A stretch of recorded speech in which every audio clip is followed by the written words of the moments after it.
જય જીનેન્દ્ર. આપણે મંગલાચરણ કરી અને સમયસારનો સ્વાધ્યાય શરૂ કરીએ છીએ.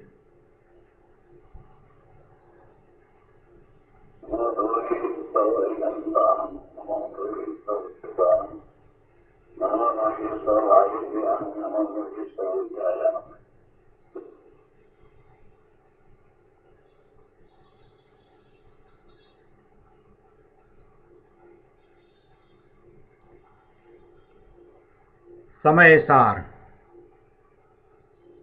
ભગવાન કુંદકુંદાચાર્ય રચિત સમયસાર તથા ભગવાન અમૃતચંદ્રાચાર્ય રચિત આત્મખ્યાતિ ટીકા કળશ સહિત એનો સ્વાધ્યાય ચાલે છે. એમાં બંધ અધિકારમાં આપણે ગાથા 241 પછી કળશ 164 સુધી સ્વાધ્યાય કર્યો છે. હવે કળશ 164 પછીથી કહે છે કે સમ્યક દ્રષ્ટિ ઉપયોગમાં રાગાદિક કરતો નથી. ઉપયોગનો અને રાગાદિકનો ભેદ જાણી રાગાદિકનો સ્વામી થતો નથી. તેથી તેને પૂર્વોક્ત ચેષ્ટાથી બંધ થતો નથી એમ હવે કહે છે. સમ્યક દ્રષ્ટિ ઉપયોગમાં રાગાદિક કરતો નથી.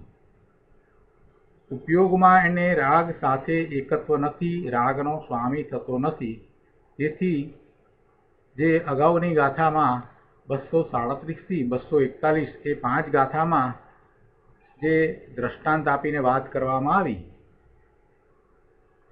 અને એમાં દ્રષ્ટાંતમાં જે ચેષ્ટા દર્શાવવામાં આવી એ જ પ્રકારે મિથ્યા દ્રષ્ટિને પણ જે વિભાવરૂપ ચેષ્ટાઓ હોય છે એવી સમ્યક દ્રષ્ટિને હોતી નથી, માટે એને બંધ પડતો નથી.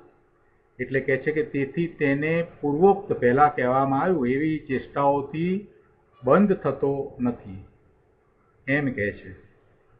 તો આપણે ગાથા 242 થી 5 ગાથા સાથે લઈશું.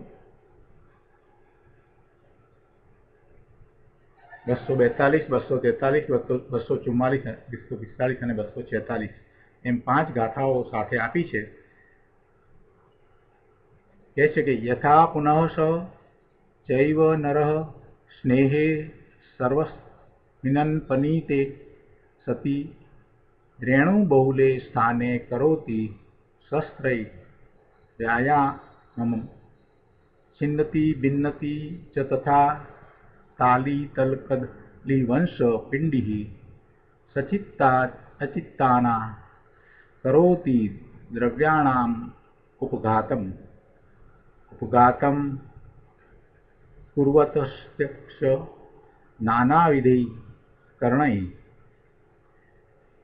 નિશ્ચયસ ચિંતતા ખલુ કિમ પ્રત્યયિકો ન રજોબંધ યશ તુ સ્નેહભાવસ સ્મિનન્નરે તેન તસ્ય રજોબંધ નિશ્ચયતો વિજ્ઞેયમ ન કાય ચેષ્ટાભિઃ શેષાભિઃ એવં સમ્યક દ્રષ્ટિ વર્તમાનો બહુવિધેષુ યોગેષુ અકુર્વન્નન ઉપયોગે રાગાદિન લિપ્યતે રજસા.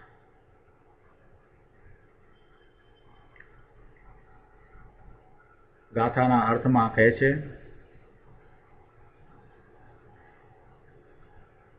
કે વળી જેવી રીતે તેજ પુરુષ સમસ્ત તેલ આદિ સિગ્ન પદાર્થને દૂર કરવામાં આવતા યથા પુનઃ સ ચ એવ નર સર્વસ્મિન સ્નેહે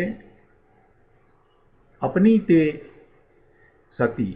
પહેલા વાત એવી હતી કે એ તેલનું મર્દન કરીને, તેલ ચોપડીને તેલથી મર્દન કરીને, અહીંયા હવે એમ કહે છે કે તેલને બધું કાઢી નાખીને એ ચિકાસવાળા પદાર્થને દૂર કરીને, વળી જેવી રીતે તેજ પુરુષ, જે પુરુષ પેલો તેલ ચોપડીને જે શસ્ત્ર લઈ અને જે ધૂળવાળી જગ્યામાં વ્યાયામ કરતો હતો એના સ્થાને હવે એ જ પુરુષ એટલે કે છે તે જ પુરુષ સમસ્ત તેલ આદિ સ્નિગ્ધ પદાર્થને દૂર કરીને એને હવે કાઢી નાખીને કે છે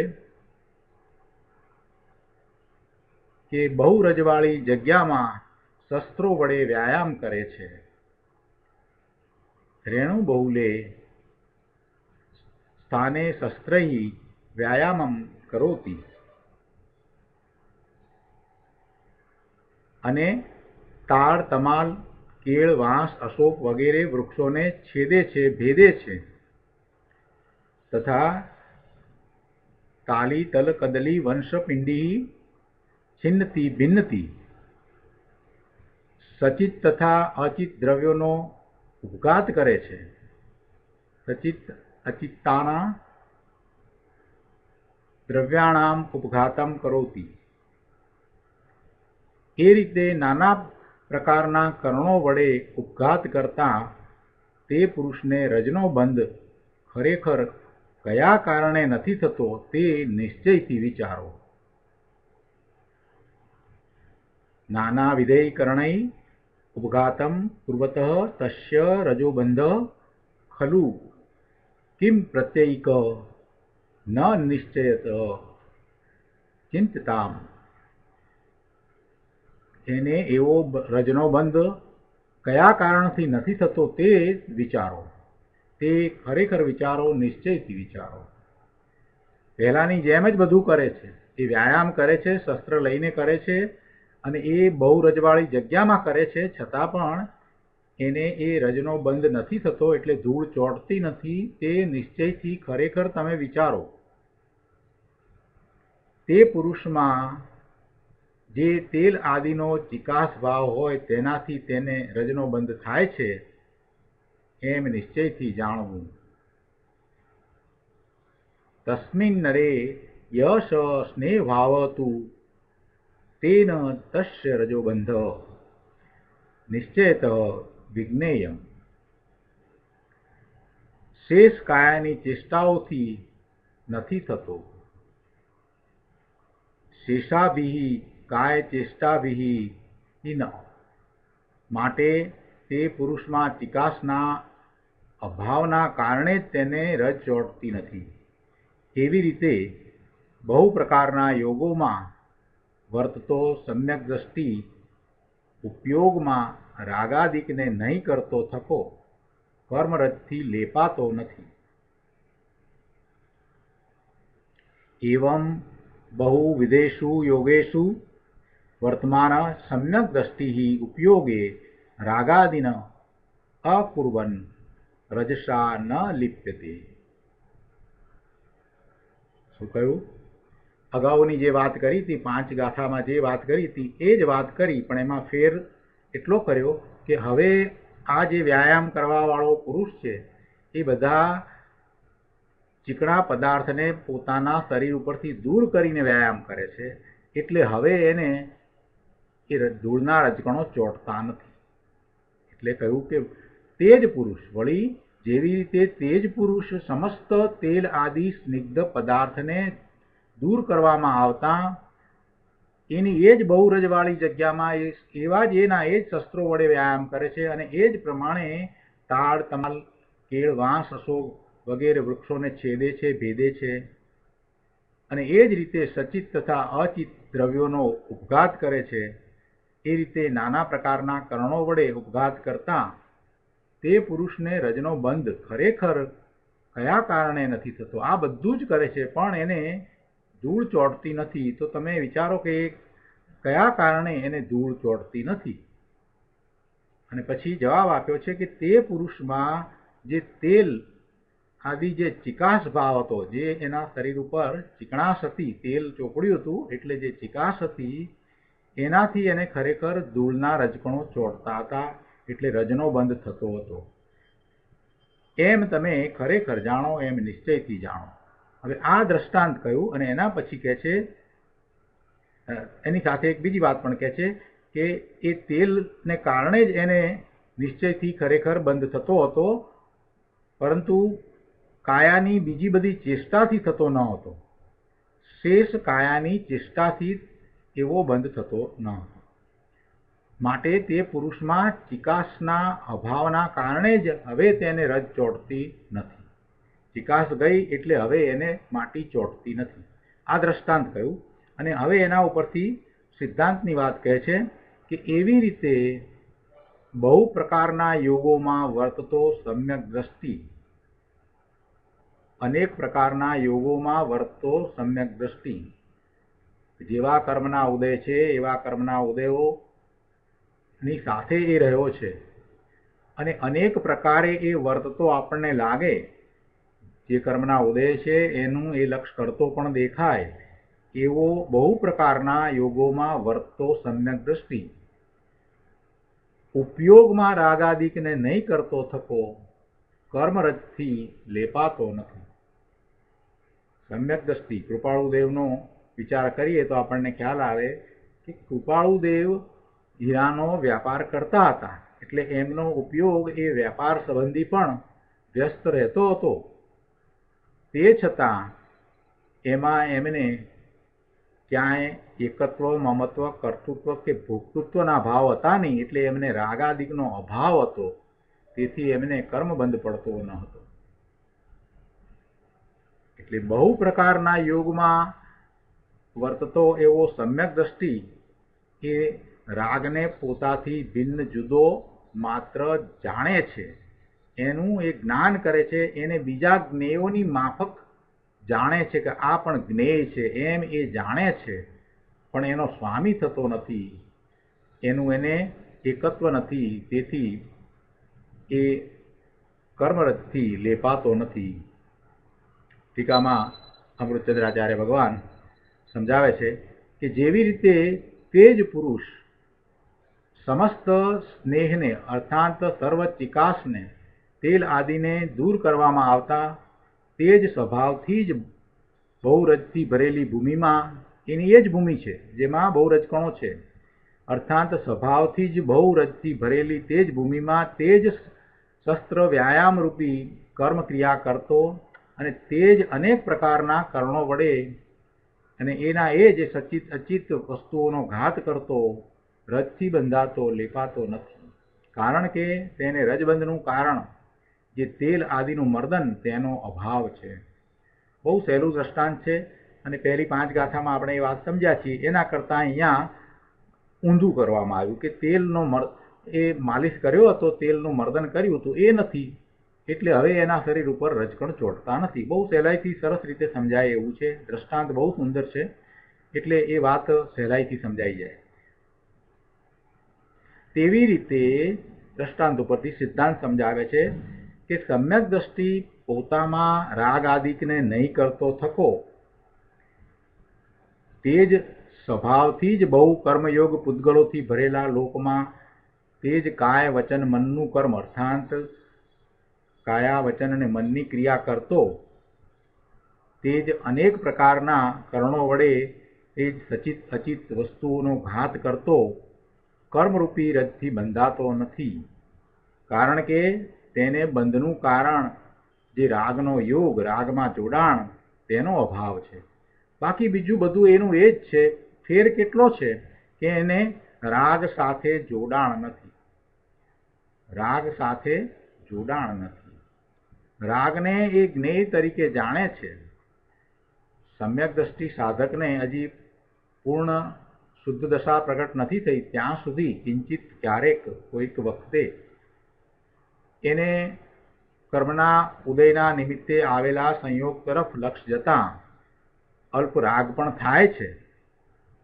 એને એવા રાગ પણ થાય છે, પરંતુ એ રાગનો એવા શુભાશુભ ભાવનો, એવા વિભાવ ભાવનો સ્વામી થતો નથી. એમાં એને એકત્વ બુદ્ધિ નથી, એટલે એમ એને રાગમાં જોડાણ નથી ને એવા રાગના જોડાણના અભાવને લીધે એને બંધ પડતો નથી.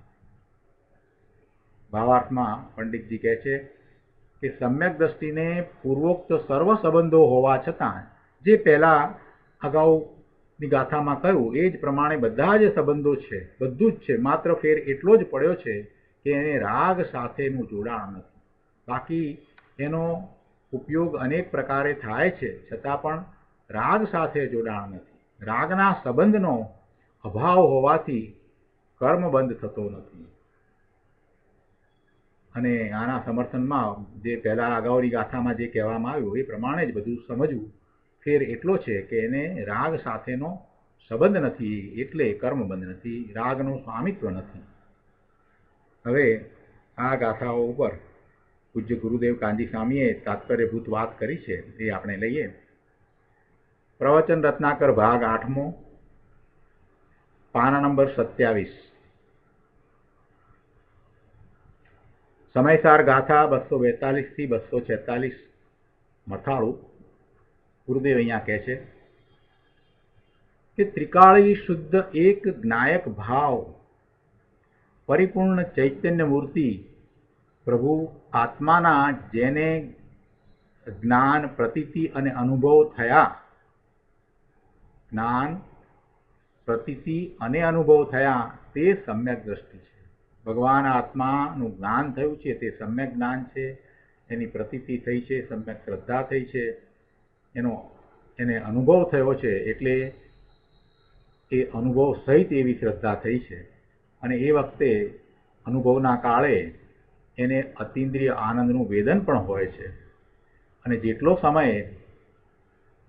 સમય એ સમ્યક દર્શન, સમ્યક જ્ઞાન રૂપે છે એટલું નિશ્ચય ચારિત્ર પણ છે. આવી દશા સમ્યક દ્રષ્ટિની અનુભવના કાળે હોય છે. અને અનુભવ થયા પછીથી પોતાનું સાચું સ્વરૂપ અનુભવમાં આવ્યા પછીથી દ્રષ્ટિ બદલાઈ જાય છે, માન્યતા બધી બદલાઈ જાય છે, શ્રદ્ધા સમ્યક થઈ જાય છે. વિપરીત માન્યતા, મિથ્યા માન્યતાનો સર્વથા નાશ થાય છે. પછી કોઈ ઊંધી ખોટી માન્યતા રહેતી નથી. ભગવાને જે પ્રમાણે 6 દ્રવ્યની વાત કરી છે, 6 દ્રવ્યની સ્વતંત્રતાની વાત કરી છે, એ બધું બરાબર લાગે છે. એમાં કોઈ એને વિપરીત શ્રદ્ધા થતું નથી, વિપરીત માન્યતા હોતી નથી. એટલે એક વખત અનુભવ થાય છે, એક વખત આત્માના જ્ઞાન, પ્રતીતિ અને અનુભવ થયા એ સમ્યક દ્રષ્ટિની દ્રષ્ટિ જ બદલાઈ જાય છે.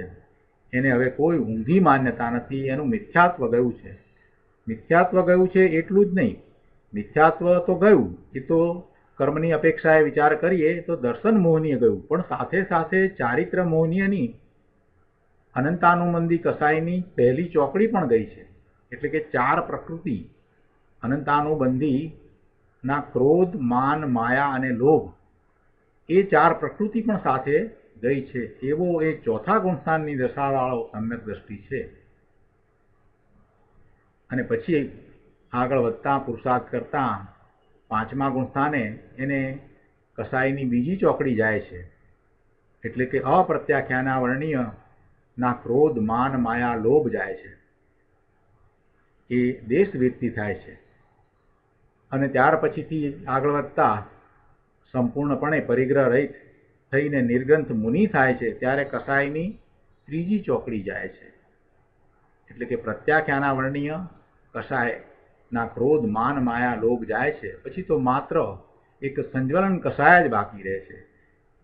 એટલે એ પ્રમાણે ચોથા ગુણસ્થાનથી શરૂ કરી અને જે દશા છે એની અહીંયા તો વાત લીધી છે કે એવા સમ્યક દ્રષ્ટિને શુદ્ધ ચૈતન્યની દ્રષ્ટિ નિરંતર હોવાથી તે પોતાના નિર્મળ જ્ઞાન સ્વભાવમાં રાગને એકપણે કરતો નથી. રાગ સાથે એને એકત્વ થતું નથી. સમ્યક દર્શનનો કોઈ અચિંત્ય મહિમા છે કે દ્રષ્ટિવંત પુરુષ પોતાના ઉપયોગમાં રાગનો સંબંધ એટલે જોડાણ જ કરતો નથી. એટલે શું? એટલે કે તે ઉપયોગને રાગથી અધિક જાણી રાગનો સ્વામી થતો નથી. રાગનું સ્વામી પણ એને થતું નથી. રાગ તો એને હજી સાધક દશા છે તો થાય છે, પણ એની રુચિ નથી, રાગનું સ્વામિત્વ નથી. શુદ્ધ ઉપયોગની દશામાં જેને અતિન્દ્રિય આનંદ સ્વભાવનું ભાન થયું તે હવે રાગાદિક જે દુઃખમય છે તેનો સ્વામી કેવી રીતે થાય, શા માટે થાય? જેણે પોતાના આનંદ સ્વભાવનું ભાન થયું છે એવો સમ્યક દ્રષ્ટિ હવે રાગમાં એકત્વ શા માટે કરે, એનું સ્વામિત્વ એને શા માટે હોય? એટલે કે ન જ હોય. તેથી તેને પૂર્વોક્ત ચેષ્ટાથી બંધ થતો નથી, એ વાત હવે કહે છે. પાના નંબર 28 ઉપર ગાથા ઉપરના પ્રવચનમાં ગુરુદેવ સમજાવે છે બીજા પેરેગ્રાફમાં ચોથી લીટીમાં કે જેણે પૂર્ણ એક જ્ઞાયક સ્વભાવી સુખધામ નિત્ય આનંદ પ્રભુ આત્માનો આશ્રય લીધો તે હવે રાગના આશ્રયમાં કેમ રહે?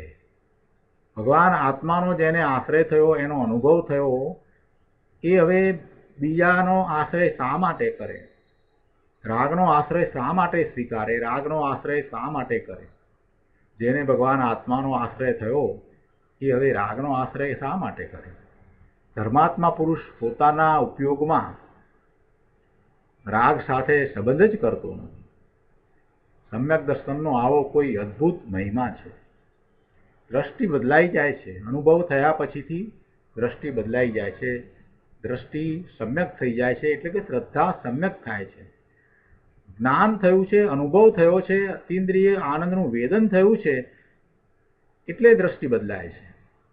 અને પછી કર્મ અપેક્ષાએ ભલે આપણે એમ કહીએ કે એને દર્શન મોહનીય ગયું છે અને ચારિત્ર મોહનીય નહીં, પહેલી 4 પ્રકૃતિ પણ ગઈ છે, પણ એ બધી વાત તો બાજુ પર રહી. ખરેખર એણે શું પ્રાપ્ત કર્યું છે એનો જો વિચાર કરીએ તો કહે છે કે એ સમ્યક દર્શનનો એવો અદ્ભુત મહિમા છે કે જેને લીધે થઈ અને એના શ્રદ્ધાનમાં ફેર પડી જાય છે અને દ્રષ્ટિ સ્વરૂપ તરફ જ રહે છે.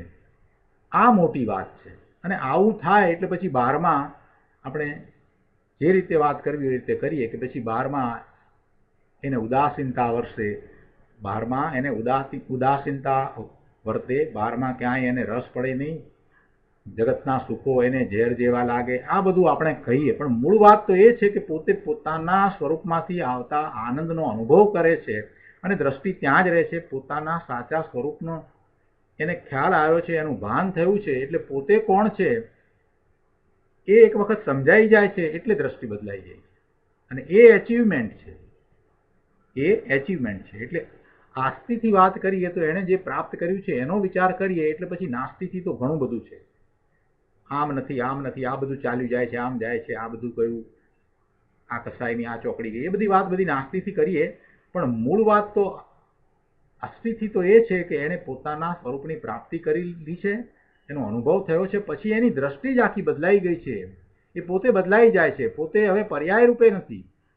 પોતાનામાં હવે એ વાત રહી નથી કે પોતે મનુષ્ય છે, કે પોતે રમેશ છે, કે પોતે સુરેશ છે. એ વાત હવે રહી નથી. પોતે આત્મા છે, પોતે ભગવાન આત્મા છે, ત્રિકાળ શુદ્ધ છે, સિદ્ધ સમાન છે. એ વાત હવે આવી ગઈ. પોતાનું સ્વરૂપ સમજાઈ ગયું એટલે આખી દ્રષ્ટિ બદલાઈ ગઈ.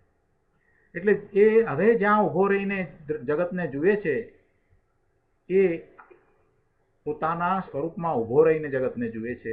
જ્યારે પહેલા મિથ્યા દ્રષ્ટિ હતો ત્યારે એ પર્યાયમાં ઊભો રહીને જગતને જોતો હતો કે હું મનુષ્ય છું, હું રમેશ છું, એમ કરીને જોતો હતો. એને સ્થાને હવે આખી દ્રષ્ટિ બદલાઈ ગઈ.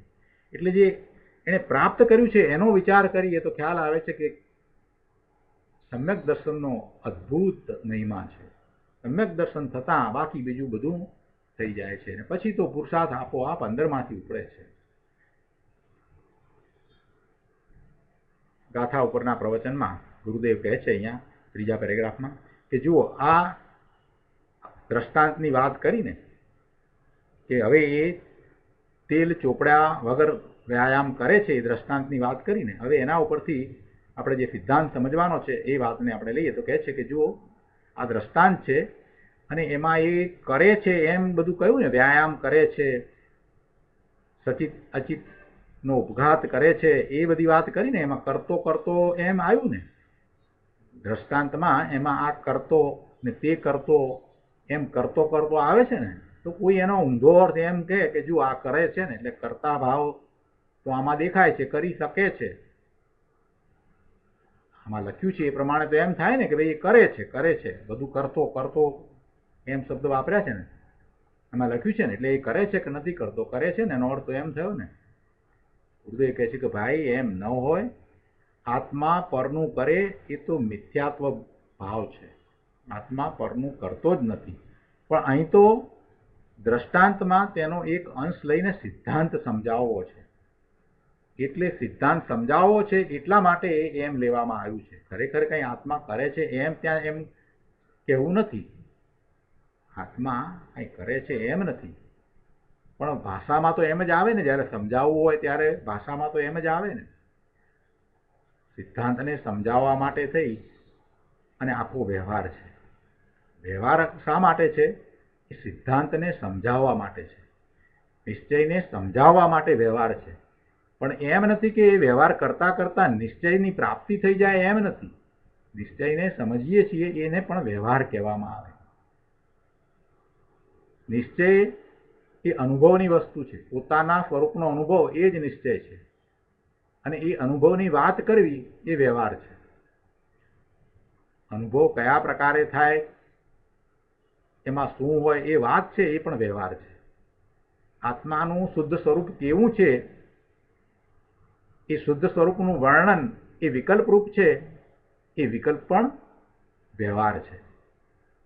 એ વિકલ્પ વિનાનો જેવું શુદ્ધ સ્વરૂપ છે એવો અનુભવ, એવું પરિણમન એ નિશ્ચય છે. એટલે જ્યારે સમજાવવામાં આવે ત્યારે શબ્દમાં એવી રીતે વાત આવે, પણ એનો અર્થ એમ ના કરવો કે એ કરી શકે છે ને કરે છે ને, એવો અર્થ નથી થતો. એની સ્પષ્ટતા ગુરુદેવે અહીંયા કરી છે.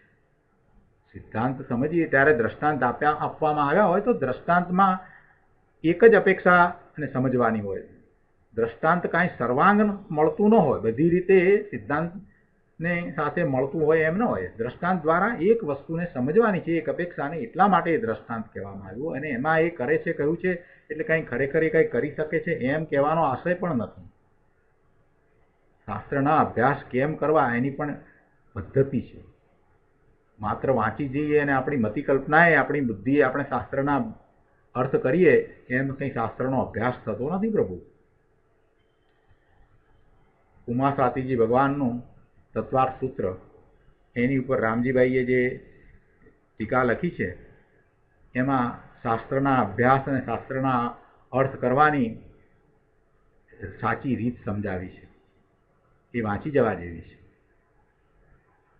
અહીંયા કહે છે આગળ 29મા પાના ઉપર કે સમ્યક દ્રષ્ટિ પોતામાં રાગ આદિકને કરતો નથી. શું કહ્યું? કે અજ્ઞાની પોતાના જ્ઞાન સ્વભાવમાં રાગ આદિકને એકમેક કરે છે, પણ જ્ઞાની સમ્યક દ્રષ્ટિ પોતાના જ્ઞાન સ્વભાવમાં રાગ આદિકને એકમેક કરતો નથી. જ્ઞાની અને અજ્ઞાનીમાં આવો ફેર છે. લોકોને સંકિતના મહિમાની ખબર નથી. આ તો 12માં ત્યાગ કરે એટલે બધું થઈ ગયું એમ માને. એ વ્રત અને નિયમ લીધા એટલે સંકિત તો હોય જ એમ લોકોએ માની લીધું છે. પણ બાપુ, સમ્યક દર્શન કોઈ અલૌકિક ચીજ છે? ભાઈ, સંકિતી તો એવો છે કે જે વ્રત નિયમ આદિને પોતાનામાં ઉપયોગમાં કરતો નથી, ભેળવતો નથી, એવી વાત છે. ઉપયોગમાં એને વ્રત નિયમ આદિ દ્વારા એને એકત્વ નથી. કેમ કે એ બધી ક્રિયાઓ છે એ પરના લક્ષ્ય થતી ક્રિયાઓ છે. એટલે પરના લક્ષ્ય થતી ક્રિયાઓ સાથે એને એકત્વ નથી.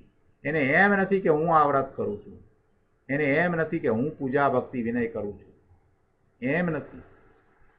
એટલે જે નિયમ છે એ બધા સહજ રીતે હોય છે, છતાં એનું એકત્વ નથી. પોતે તો ભગવાન આત્મા ત્રિકાળ નાયક જ છે, એ જ વાત છે, બીજું કાંઈ પોતાનું સ્વરૂપ નથી.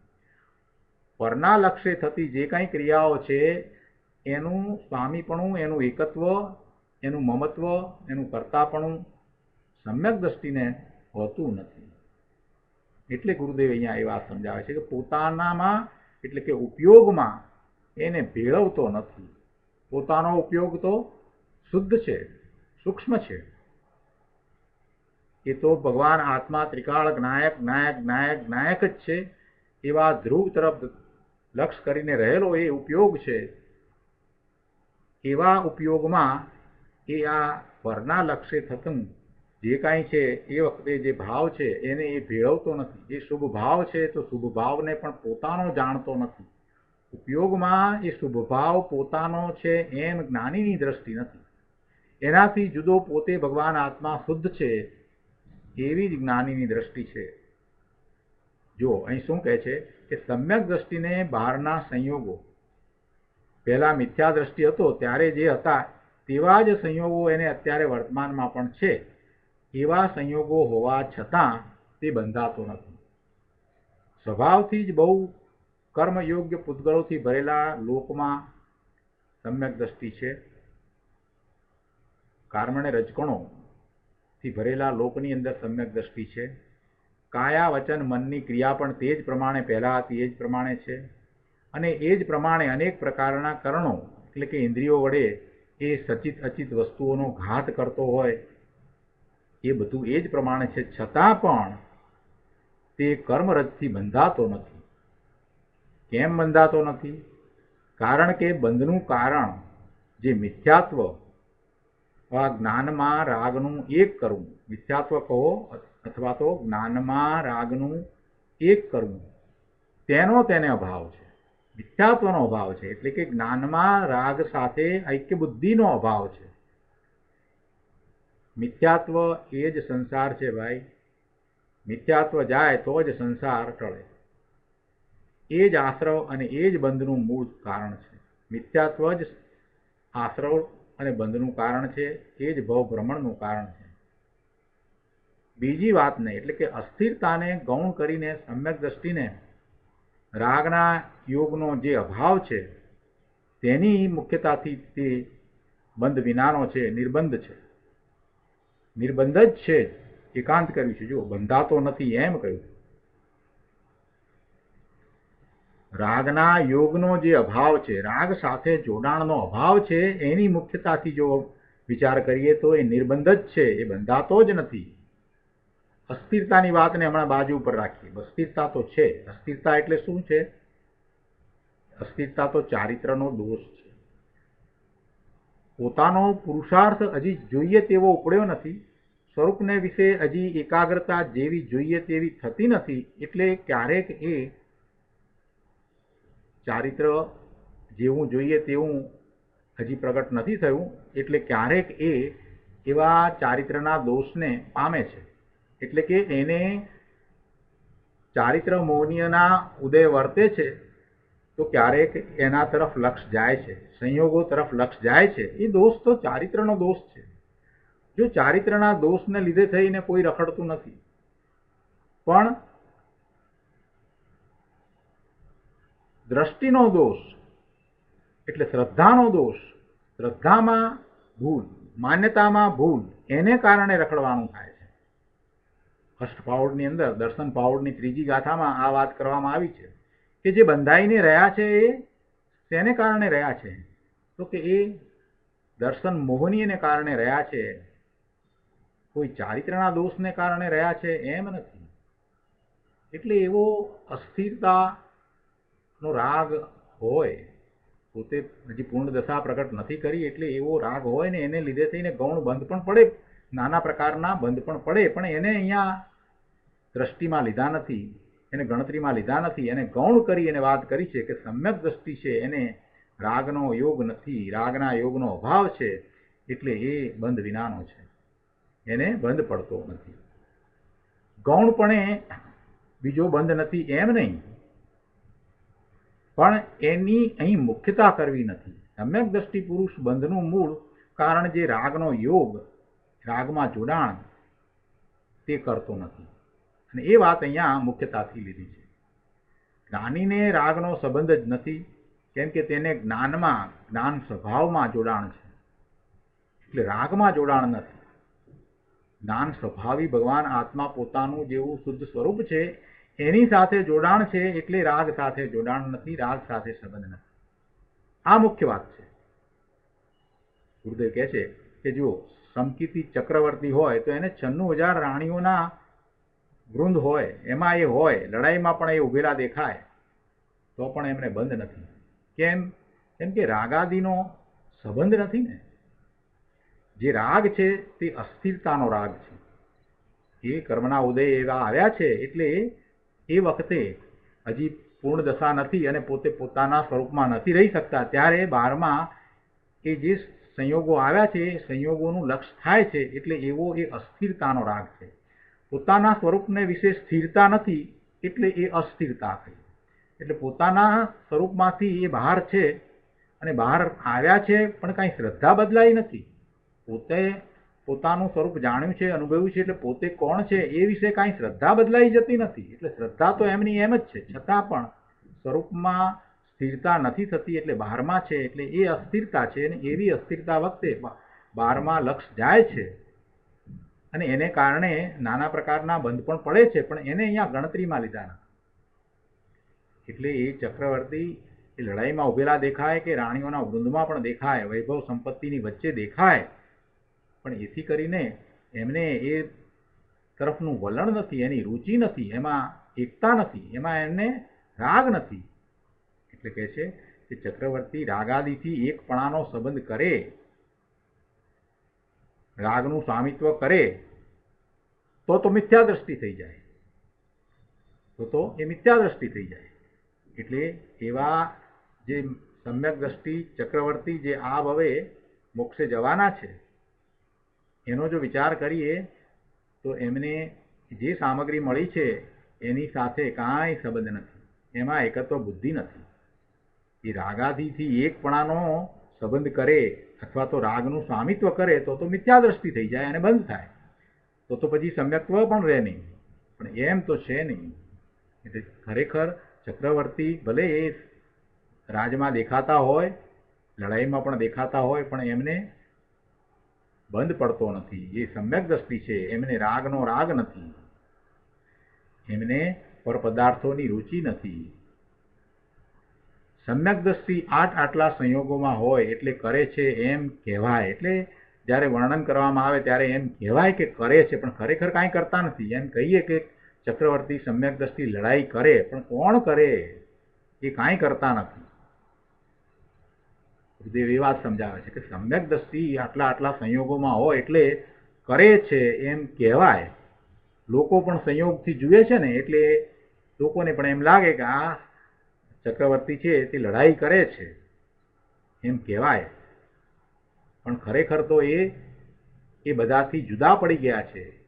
સમ્યક દ્રષ્ટિ જ્ઞાની તો બધાથી જુદા પડી ગયા છે, પોતે પોતાના સ્વભાવ ભાવ સિવાય બીજા બધાથી જુદા પડી ગયા છે. એમને તો સતત ભેદ જ્ઞાન વર્તે છે. એટલે કહે છે ગુરુદેવ કે બાકી તો એ એકલા પડી ગયા છે, એટલે રાગથી છૂટા પડી ગયા છે, ભિન્ન પડી ગયા છે. એવા સમ્યક દ્રષ્ટિ છે. એ પરને અને રાગને કરે કેવી રીતે? એટલે પરને અને રાગને કરતા જ નથી. અને એ વાત નિર્જરા અધિકારમાં પણ આવી ગઈ છે. અહીંયા આગળ 30મા પાના ઉપર એક સરસ પ્રશ્ન કરી અને સમાધાન આપ્યું છે. કહે છે કે એક કોર એમ કહે કે આત્મા પરનો ઉપભોગ કરી શકતો નથી, અને વળી અહીં ઉપરની ગાથામાં કહે છે કે ચેતન અચેતનનો ઉપભોગ સમ્યક દ્રષ્ટિ કરે છે. તો આ કેવી રીતે છે?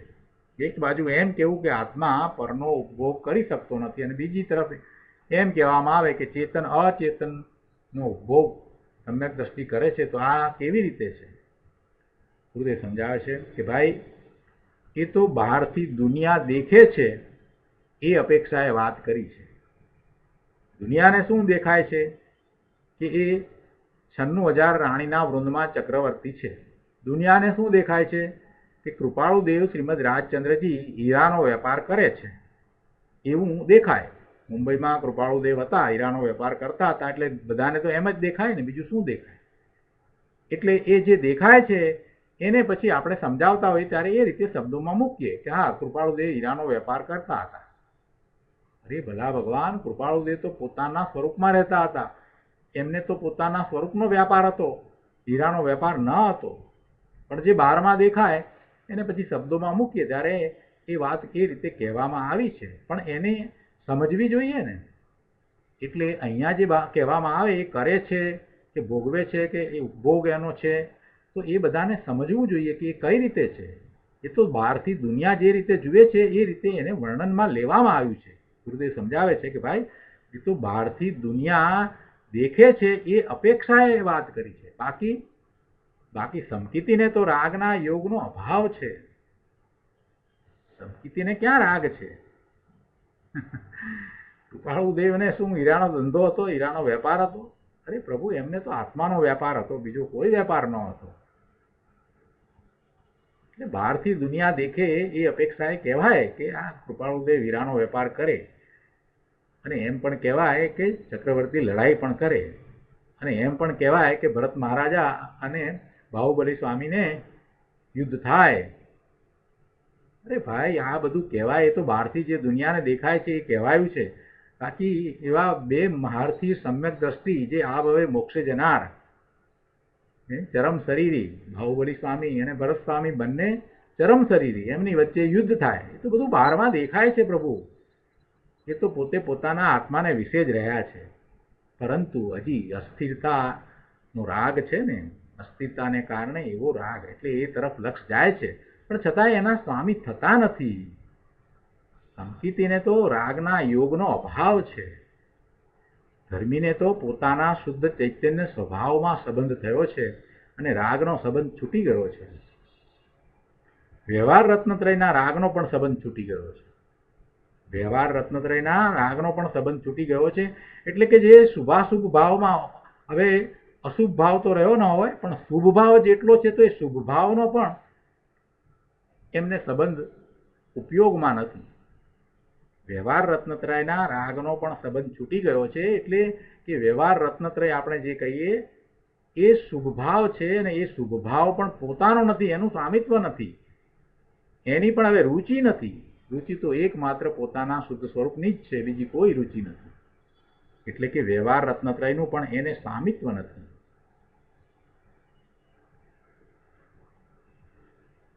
તો પછી એનો, એટલે કે એને એ વાતને કોના ખાતામાં નાખવું, એક પ્રશ્ન કર્યો. એટલે કે આ જે બધું થઈ રહ્યું છે, આ વ્યવહાર રત્નત્રય પણ એને હોય છે સમ્યક દ્રષ્ટિને, અને એની બધી આ ક્રિયાઓ પણ આપણને દેખાય છે, એ બહારમાં કરતા પણ દેખાય છે, તો એ બધું ક્યાં નાખવું? એટલે કે એને શેમાં સમજવું?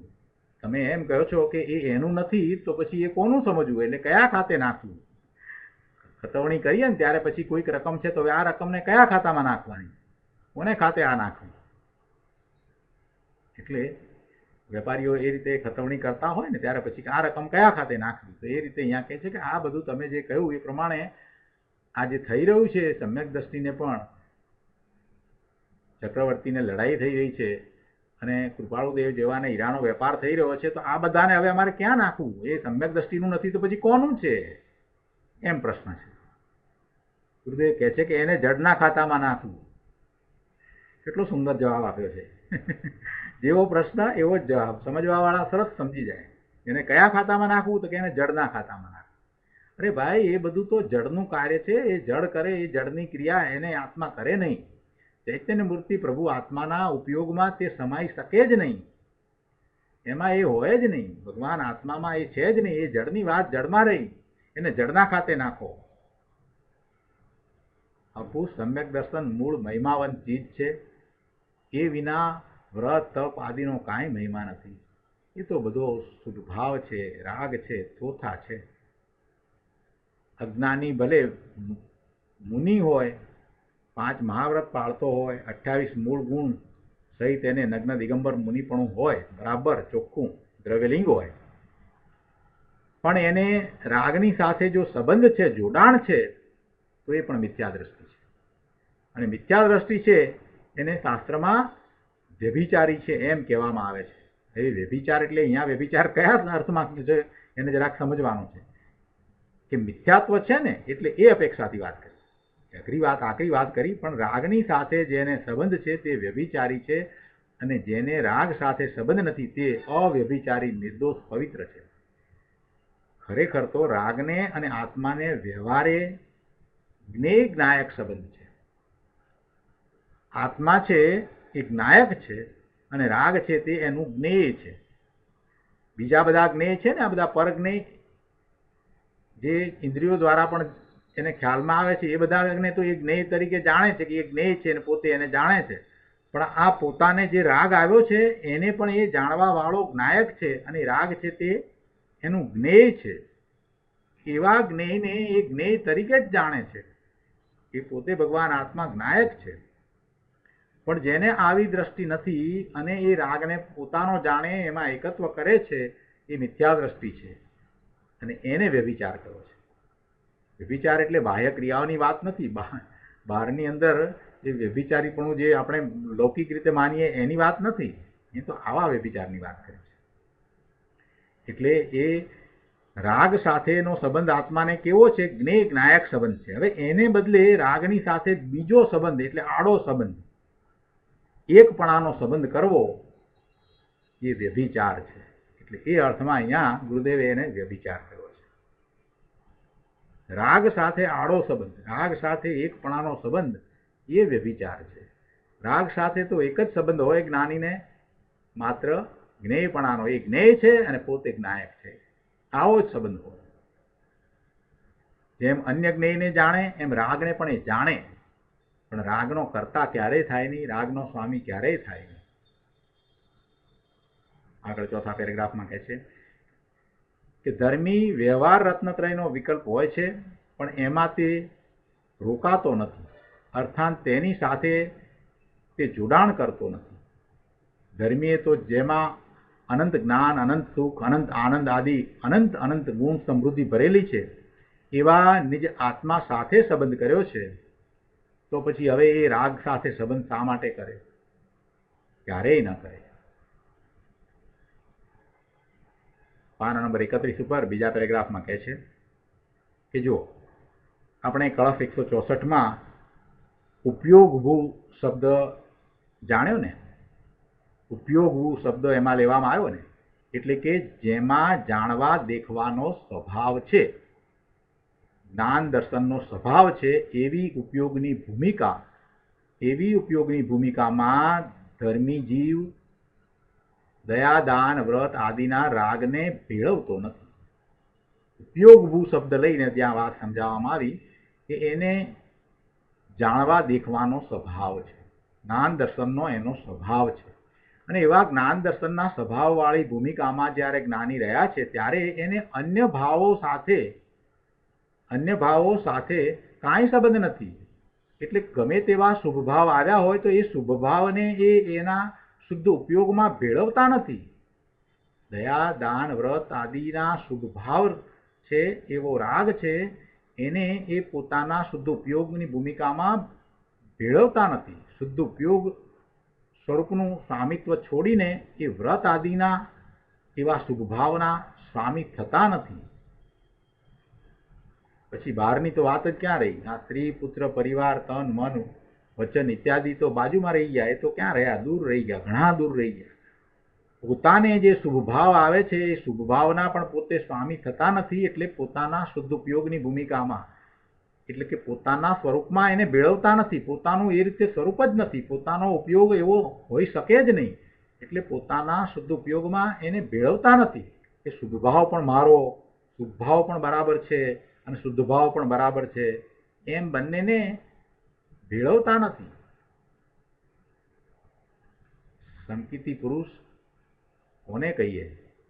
અહીંયા કહે છે કે સંકિતિ પુરુષ તેને જે વ્યવહાર રત્ન હોય છે, સ્વભાવ છે, તેનો સંબંધ એનું સ્વામીપણું પણ નથી, એનું સ્વામીપણું એ કરતા નથી, એવા એ સંકિતિ પુરુષ છે. આવો વિતરાગનો કહેલો માર્ગ છે. અને એ વાત તો લોકો જાણે નહીં, એટલે પછી ગમે તેવા અર્થ કરે અને ગમે તે રીતે ધર્મ માને. આ વસ્તુ સ્વરૂપ છે, અને સ્વરૂપનો જાણનાર સંકિતિ સ્વચ્છંદે પરિણમતો નથી. એને સ્વચ્છંદ હોય નહીં. જેને આત્માનું ભાન થયું એને સ્વચ્છંદ ક્યાંથી હોય? એને એમ સ્વચ્છંદ નથી કે મારે રાગ સાથે જોડાણ નથી, તેથી મને બિલકુલ બંધ જ થતો નથી, એમ માનીને એને શુભાશુભ ભાવમાં ધર્મી સ્વચ્છંદપણે કરતા બુદ્ધિએ નિરંકુશપણે પ્રવર્તે, એમ નથી થતું. એને સ્વચ્છંદ હોતો જ નથી. એ જાણે છે એને શુભરાગ આવ્યો છે, તો પણ એને જાણે છે. એમ નથી લઈ લેતા કે મારે રાગ સાથે જોડાણ નથી, એટલે હું ગમે તે કરું તો પણ મને બંધ નહીં પડે, એમ એવા સ્વચ્છંદે વર્તા નથી.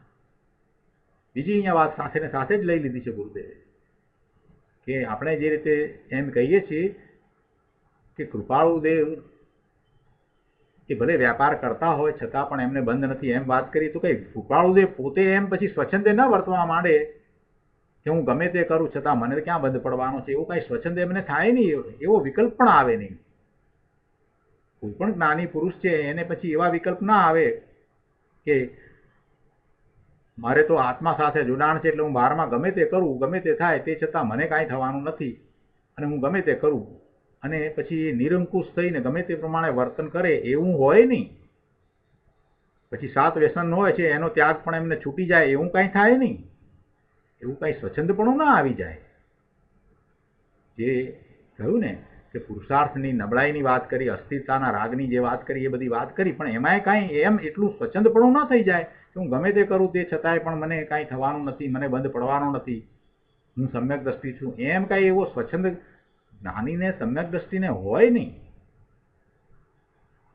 સ્વરૂપનો જાણનાર સંકિતી સ્વચ્છંદે પરિણમતો નથી. એ રીતે કે એમ કે મારે રાગ સાથે જોડાણ નથી તેથી મને બિલકુલ બંધ જ થતો નથી એમ માનીને શુભાશુભ ભાવમાં ધર્મી સ્વચ્છંદપણે એટલે કર્તા બુદ્ધિએ અંકુશ વિના એટલે નિરંકુશપણે પ્રવર્તતો નથી. સ્વચ્છંદે એટલે કર્તા થઈને પ્રવર્તે એ તો સમ્યક દ્રષ્ટિ જ નથી. સમ્યક દ્રષ્ટિ કર્તા ભાવે પરિણમે જ નહીં, પરનું કર્તાપણું એને હોય જ નહીં. અરે પોતાને વિભાવરૂપ પરિણમન થયું છે તો એવા વિભાવ ભાવનું પણ એને કર્તાપણું હોય નહીં, શુભાશુભ ભાવનું એને કર્તાપણું હોય નહીં, એમાં એને એકત્વ મમત્વ હોય નહીં. સમ્યક દ્રષ્ટિને એની પર્યાયમાં નબળાઈને લઈને અસ્થિરતાના રાગ આદિ થાય છે એ જુદી વાત છે, એ બીજી વાત છે. અને કોઈ અજ્ઞાની કરતા થઈને સ્વચ્છંદે પ્રવર્તે એ બીજી વાત છે. એ બેમાં ઘણો તફાવત છે. એક બીજો મિથ્યા દ્રષ્ટિ હીરાનો વેપાર કરે ને કૃપાળુદેવ હીરાનો વેપાર કરે એમાં ઘણો ફેર છે ભાઈ. ધર્મીને તો દ્રવ્ય સ્વભાવની સાથે સંબંધ થયો હોવાથી તે રાગ આદિનો સંબંધ જ કરતો નથી. આવી વાત છે પ્રભુ. અને આ વાતની સમજણ ન હોય એટલે પછી એકાંતે ગમે તે વાતને લઈ લે છે. અન્ય દર્શનમાં જે વાત આવી હોય બધી એકાંતે છે, એમાં અપેક્ષા સહિતની વાત હોતી નથી અને એને સ્વીકારી અને ગમે તેમ એ પ્રયત્ન કરી રહ્યો છે. પણ જ્યાં સુધી મિથ્યાત્વ જાય નહીં, સાચી શ્રદ્ધા અનુભવ સહિતની થાય નહીં, ત્યાં સુધી સંસારનો નાશ થાય નહીં. અહીંયા ગુરુદેવ કહે છે છેલ્લા પેરેગ્રાફમાં કે જો કે વ્યવહારનો અધિકાર હોય એમાં એવું આવે, જો ચરણાનું યોગના શાસ્ત્ર હોય એની અંદર એવી વાત આવે, એવો ઉપદેશ પણ આવે. તમે પદ્મનંદી પંચવિસંતિ નો અભ્યાસ કરતા હો તો એમાં એવી ઉપદેશાત્મક વાત ઘણી આવે. એમાં વ્યવહારનો અધિકાર હોય એટલે ચરણાનું યોગનો ગ્રંથ છે એટલે માટે એમાં ચારિત્ર વિશેની ઘણી વાત આવે, શ્રાવકના ચારિત્ર વિશે ઘણી વાત આવે, શ્રાવકે શું કરવું એ બધું આવે, આમ કરવું આમ કરવું આમ બધું આવે. એટલે એ વાતને અહીંયા સમજાવે છે ગુરુદેવ કે જો કે વ્યવહારનો અધિકાર હોય, શાસ્ત્રમાં એવો અધિકાર ચાલતો હોય તો એમાં એવું આવે કે જ્ઞાની વ્રત પાળે, તપ આચરે, અતિચાર ટાળે ઇત્યાદિ આવે. જ્ઞાની આ બધું કરે, પોતે પોતાના દોષને દૂર કરે, આ બધું આવે. ન આવે એમ હોય નહીં, એ બધું પણ હોય. પણ પરમાર્થે જોઈએ તો તે એનો સ્વામી થતો નથી. એટલે કાંઈ એનો અર્થ એવો નથી થતો કે એ વ્રત તપ ન પાળે એમ નહીં, પણ એનો સ્વામી થતો નથી. એ બહારની ક્રિયા છે, એ પોતાનું કાર્ય નથી અને છતાંય એવું એને હોય છે. શુભભાવ જ્ઞાનીને આવ્યા વિના રહેતો જ નથી. જ્યાં સુધી પૂર્ણ દશા ન થાય ત્યાં સુધી સાધકને શુભભાવ આવે ને આવે. જ્યાં સુધી પોતે પોતાના સ્વરૂપમાં સ્થિરતા કરીને રહ્યા છે ત્યાં સુધી શુદ્ધ ભાવમાં છે. હવે એ તો થોડી ક્ષણો પૂરતા હોય છે, થોડા સમય પૂરતા હોય છે, પછી બહારમાં છે ત્યારે તો શું હોય, ત્યારે શુભભાવ જ હોય. અને શુભભાવ હોય ત્યારે એમને વ્રત તપ દયા દાન આ બધા વિકલ્પો હોય, છતાંય એનું સ્વામિત્વ નથી. એને એ શુભભાવને શુભભાવ જ જાણે છે. એના આચરણ દ્વારા પોતાને મુક્તિની પ્રાપ્તિ નથી થતી, પણ પોતાના સ્વરૂપમાં રહેવાથી પોતાને શુદ્ધ ભાવ પ્રગટ થતા નિજરા થાય છે એમ એ બરાબર જાણે છે. અને છતાંય એવો શુભભાવ હોય છે અને એ પ્રમાણે જ્ઞાની પણ ઉપવાસ કરતા હોય છે, તપ પણ કરે છે. અતિચાર વિનાનું તપ કરે છે, પણ પરમાર્થે જોઈએ તો એમની દશા કેવી છે તો કે એ એના સ્વામી થતા નથી. એકમાત્ર પોતાનો શુદ્ધ ભાવ છે, એના જ એ તો સ્વામી છે. એટલે ગુરુદેવ એ વાત સમજાવે છે અહીંયા કે પરમાર્થે જોઈએ તો તે એના સ્વામી થતા નથી. જેના એ સ્વામી થતા નથી તેને એ પાળે અને આચરે એ જે કહ્યું એ તો માત્ર વ્યવહારથી કહ્યું, એ ઉપચારથી કહેવામાં આવ્યું. સમયસાર પરિશિષ્ટમાં 47 શક્તિઓના અધિકારમાં છેલ્લી સ્વસ્વામી સંબંધ શક્તિ કહી છે. આત્મામાં સ્વસ્વામી સંબંધ નામનો ગુણ છે, એવી શક્તિ છે. એટલે શું કે પોતાનો ભાવ, પોતાનું સ્વ, પોતાનો ભાવ, પોતાનું સ્વ અને પોતે તેનો સ્વામી એવા સંબંધમય સ્વસ્વામી સંબંધ શક્તિ છે. શું કહ્યું કે પોતાનો ભાવ, પોતાનું સ્વ અને પોતે તેનો સ્વામી એવા સંબંધમય, એવા સંબંધવાળી, વાળી કરતા અહીંયા સંબંધમય કહેવાય, કેમ કે વાળી કહીએ ત્યારે બે જુદું થઈ જાય છે. અહીંયા તો સંબંધમય, એવા સંબંધ રૂપ થઈ ગઈ છે ને, એટલે એવા સંબંધમય સ્વસ્વામી સંબંધ શક્તિ છે. પોતે શુદ્ધ ચૈતન્ય ઘન દ્રવ્ય, પોતાના અનંત ગુણ અને એની નિર્મળ પર્યાય એ પોતાનું સ્વ અને પોતે એનો સ્વામી, આવો પોતામાં સ્વસ્વામી સંબંધ ગુણ છે, એવી પોતામાં સ્વસ્વામી શક્તિ છે, સ્વસ્વામી સંબંધ શક્તિ છે. પણ વ્યવહાર રત્નત્રયનો રાગ એ કાંઈ એનું સ્વ નથી, એ એનું સ્વ નથી. તેથી આત્મા એનો સ્વામી પણ નથી. આવો સ્વસ્વામી સંબંધ જેને નિર્મળ પરિણમ્યો છે એવા સંકિતિ પુરુષ એ વ્યવહાર રત્નત્રયના રાગના સ્વામી થતા નથી. અને અહીંયા 32મા પાના ઉપર ચોથા પેરેગ્રાફમાં છેલ્લે વાત કરે છે કે સમ્યક દ્રષ્ટિને બંધનું કારણ જે રાગનો યોગ તેનો અભાવ છે, એટલે કે તેને પોતાના સચ્ચિદાનંદ સ્વરૂપમાં જોડાણ થયું હોવાથી, પોતાના સચ્ચિદાનંદ સ્વરૂપ ભગવાન આત્મામાં જોડાણ થયું હોવાથી તેનો મહિમા આવ્યો છે. એટલે એની આગળ એ રાગનો મહિમા એને નથી, રાગ સાથે જોડાણ નથી અને રાગ સાથે સંબંધ નથી કરતા, એના સ્વામી નથી થતા. એટલે જેમ બીજા પરદ્રવ્ય છે તેમ રાગને પણ એ પોતાથી જુદા પર જ્ઞેય તરીકે જાણે છે અને તેથી તેમને બંધ થતો નથી. અને ભાવાર્થમાં અહીંયા 33મા પાના ઉપર કહે છે કે સમ્યક દ્રષ્ટિને અંદરમાં રાગની એકતા બુદ્ધિ તૂટી ગઈ છે. શુદ્ધ ચૈતન્ય સ્વભાવ અને રાગ બંને ભિન્નપણે દેખાય છે, બંને ભિન્નપણે ભાસે છે, બંને ભિન્નપણે શ્રદ્ધામાં રહ્યા છે. અને એમ થવાથી એને રાગનો સંબંધ નથી. તેથી બહારથી દેખાય છે એવા બીજા સર્વ સંબંધો હોવા છતાં, બહારથી આપણને દેખાય બધા જ સંબંધો જ્ઞાની વિશે દેખાય છતાં એવા એ જ્ઞાનીને એ રાગનો સંબંધ નથી અને તેથી એમને એ કર્મનો બંધ પડતો નથી. પૂર્ણ મુક્ત સ્વરૂપ ભગવાન આત્માનો સંબંધ થયો છે અને એવો સંબંધ થતાં તેને રાગનો સંબંધ તૂટી ગયો છે અને રાગના સંબંધના અભાવમાં એવા જ્ઞાનીને કર્મ બંધ થતો નથી. આવી વાત છે. તો આ રીતે આપણે આ ગાથાઓ પૂરી કરીએ છીએ. 242 થી 246 ગાથા અહીંયા આપણે પૂરી કરીએ છીએ. આજનો સ્વાધ્યાય આપણે અહીંયા સુધી રાખીએ છીએ.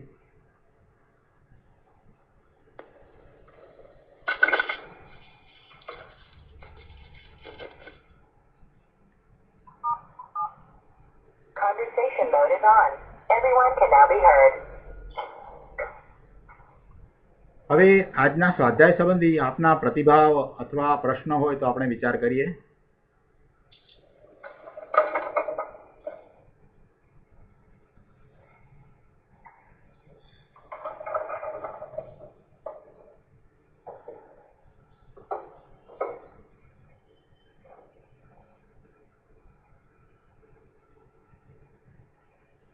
બંધ અધિકારની આ પહેલી 10 ગાથાની અંદર બહુ સહેલાઈથી ઘણું બધું સમજાવી દીધું, બહુ સુંદર વાત કરી. અને સાથે અમૃતચંદ્રાચાર્ય ભગવાનના કળશ 163 અને 164 એમાં બહુ વાત આવી ગઈ, ઘણી બધી વાત આવી ગઈ. બંધ અધિકારની શરૂઆત જ કેવી સરસ કરી છે.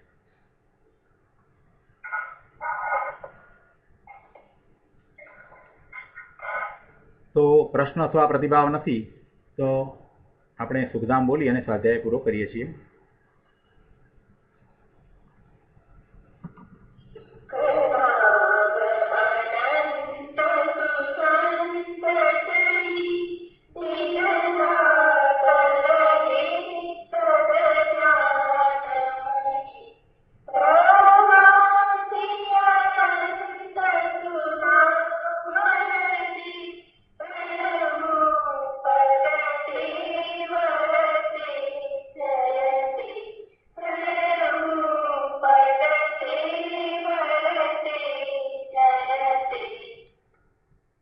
જય જિનેન્દ્ર.